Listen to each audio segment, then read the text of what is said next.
Settle yourself into a meditation posture. On a cushion, cross-legged, or seated in a chair with your feet flat on the floor, or in another way if you feel more comfortable. And we establish a motivation that we're meditating today to come to terms with the uncertain, changing nature of reality, to help ourselves become more calm, more rational, and more present during this challenging time, and to be a source of help and happiness and meaning to those around you. And for a moment, feel a sense of confidence in your own good nature, that your good qualities are the natural ones, the deepest ones, and that disturbing thoughts and emotions are transitory, that your mind is trainable, and that through meditation you can gradually let your natural kindness and warmth and love and generosity shine forth, and diminish your fear, which may be dominant right now, or other disturbing emotions like anger or compulsive desire. Bring your attention to your breath as it comes into your nostrils or at the rise of your diaphragm, and just watch the breaths come in, rest, and then go out without changing your breath. Just observe it however it is. And if feelings in your body, or feelings in your mind, or memories or plans arise in your mind, just let them go. There's no need to push them away. There's no need to pull them in and examine them more closely. Just let the thoughts naturally fade away and bring your attention back to your breath for 1 minute.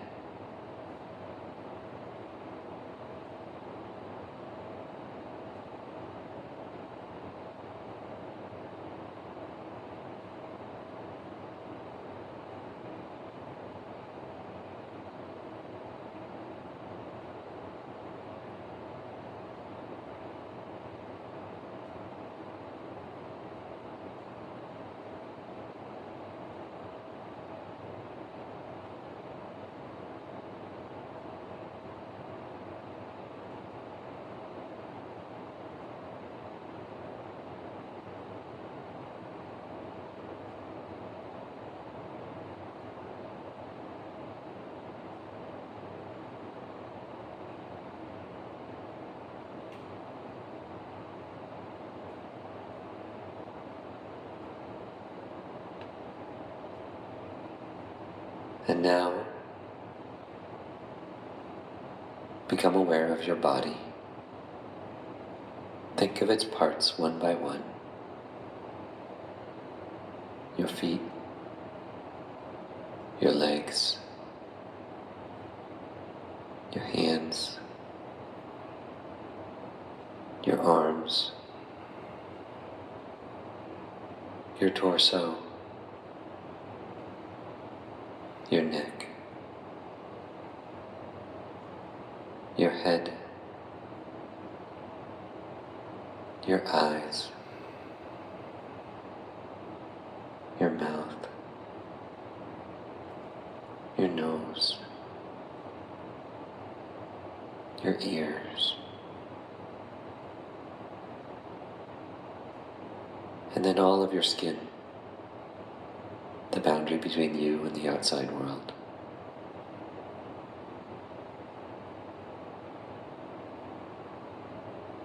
Begin to see the momentary change in your body. See that your heart is beating. Blood is coursing through your veins circulating through your whole body once a second. Breath is flowing in and out of your lungs. There's the energy of your nerve impulses from the tips of your fingers, toes, and skin to your brain and back.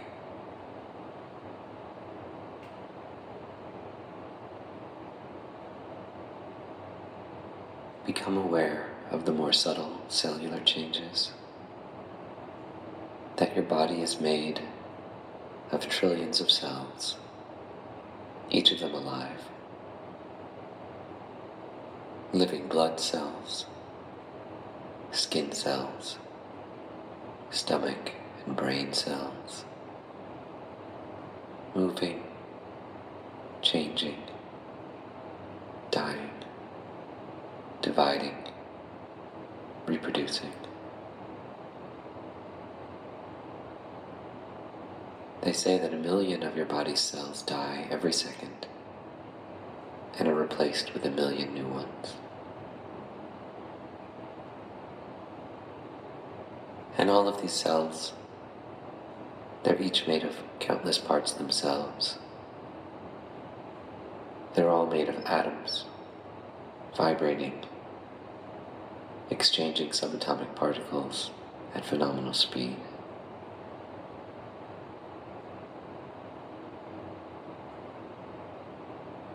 Now turn your attention to your mind.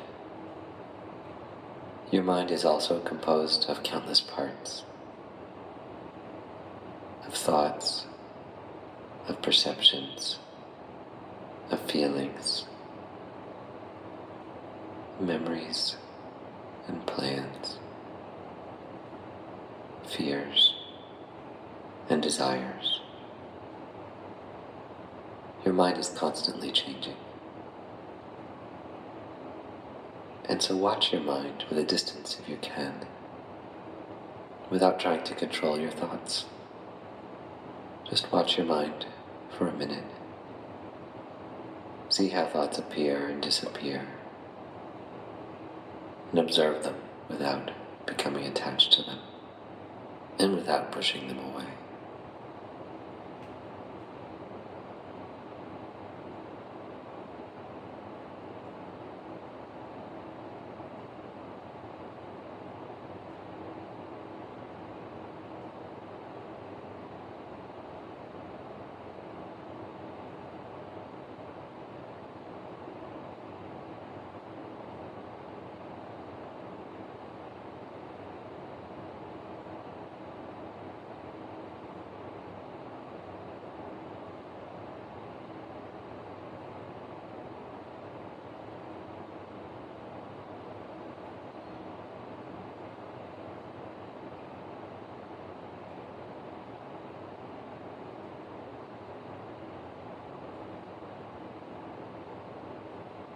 Now, bring your mind to the world immediately around you, without needing to look at any of these things. Picture in your mind the cushion that you're seated on, the walls, the ceiling, the space around you, the objects in the room. See these the way science tells us they exist, as buzzing clouds of energetic particles that our senses mistakenly tell us are solid.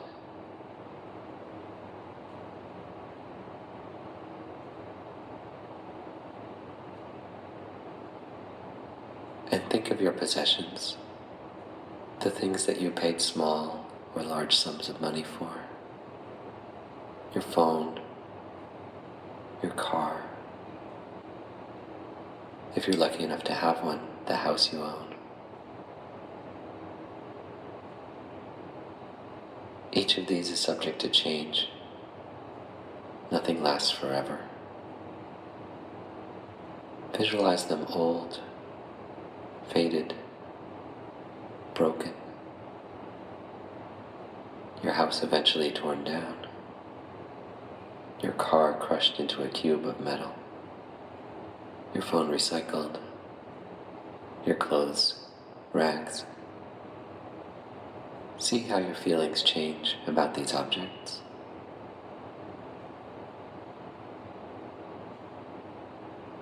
And come to the present to realize that change is happening all the time. Not just when things wear out or when they're destroyed, but at every instant.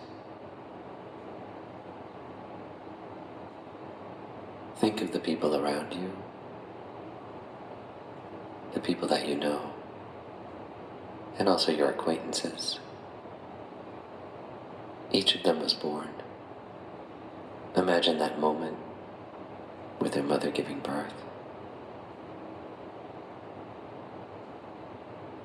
And each of them will die. Maybe alone, maybe with dear loved ones around them.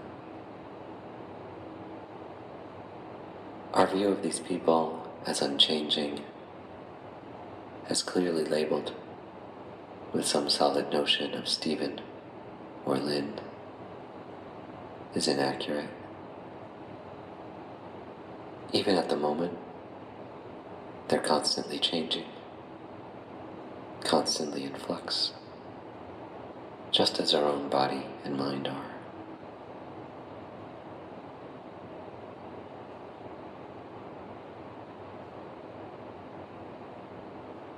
And think of your relationships to these people, your friendships, romantic partners, job, work relationships.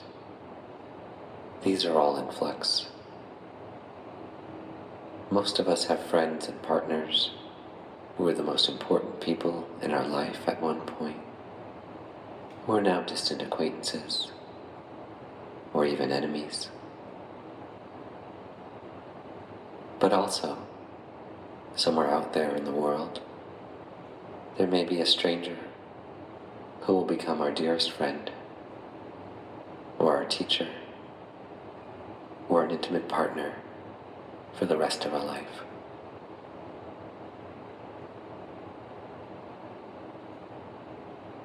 Even if things don't wear out, or relationships don't fall apart, our mind changes.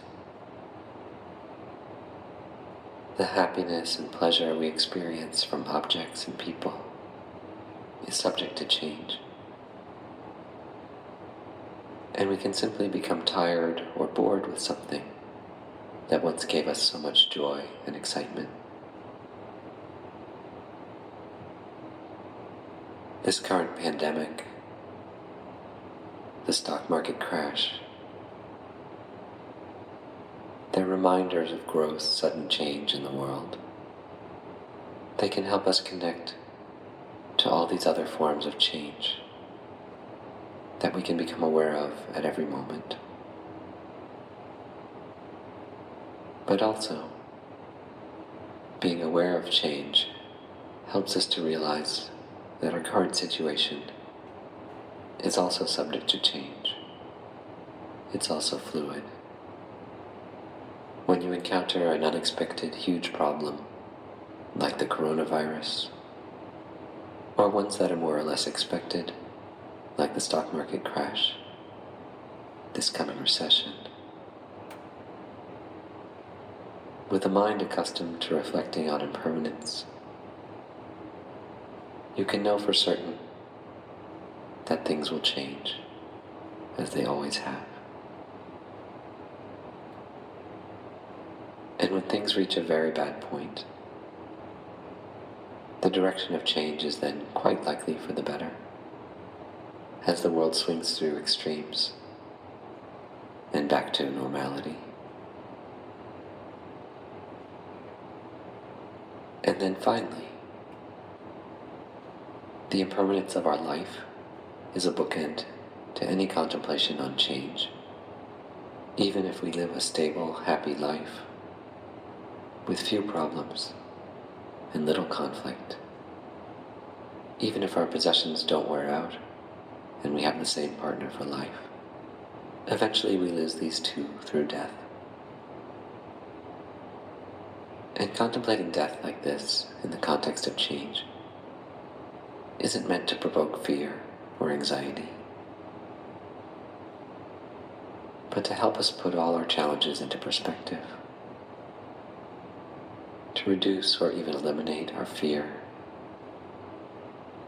and let us be present and engaged for the problems, the challenges, and the joys facing us now and ahead. So now quietly contemplate for a moment on impermanence. Let anything at all come to mind. Objects, people, relationships, your body, mind, thoughts, regrets, plans, politicians, this pandemic, and even civilization itself. Contemplate whatever comes to mind for you, particularly objects of strong emotional attachment or aversion, fear or desire. Apply the reasonings of impermanence, and when you glimpse a clear, strong sense of the ever-changing nature of any one of these things, let go of the analysis and hold your attention firmly on this intangible feeling of realizing impermanence itself. And then, when it inevitably fades, analyze the impermanence of your body or mind or another object intellectually. And when the sense of impermanence returns, attend firmly to it again.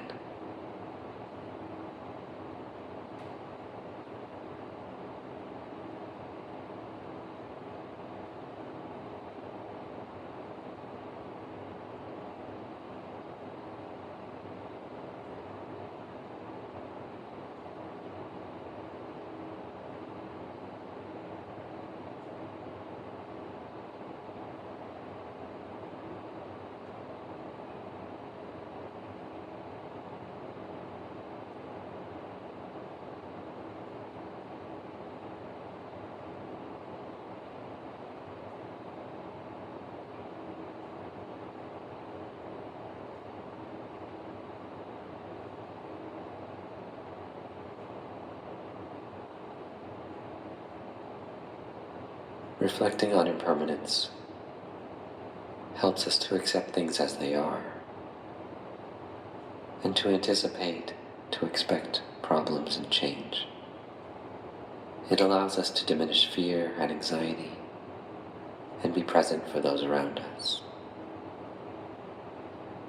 Remember that whatever is unpleasant or disturbing won't last forever. It might even change for the better. And whatever is beautiful or pleasing will also eventually change and disappear. So we can't expect it to give us lasting happiness. But realizing this, paradoxically, can make us enjoy the impermanent beauty all around us, in the world, and in our relationships.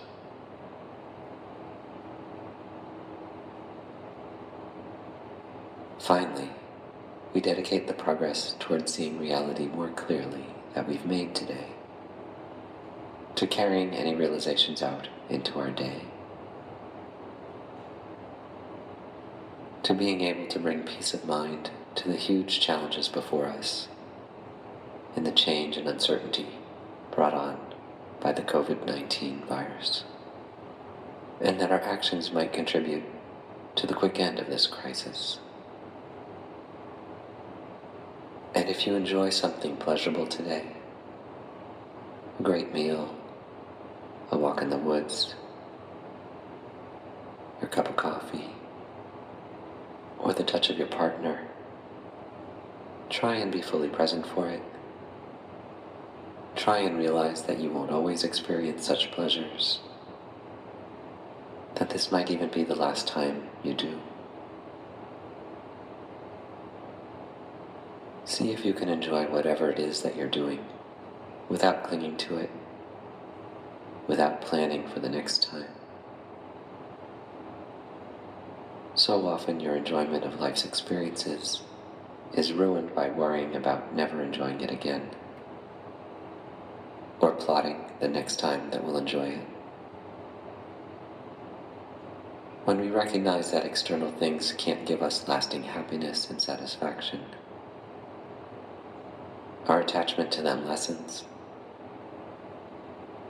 And they say that by realizing the true impermanent nature of pleasure, we actually enjoy things 1,000 times more, without unrealistically wishing for them to last forever, or to repeat again and again.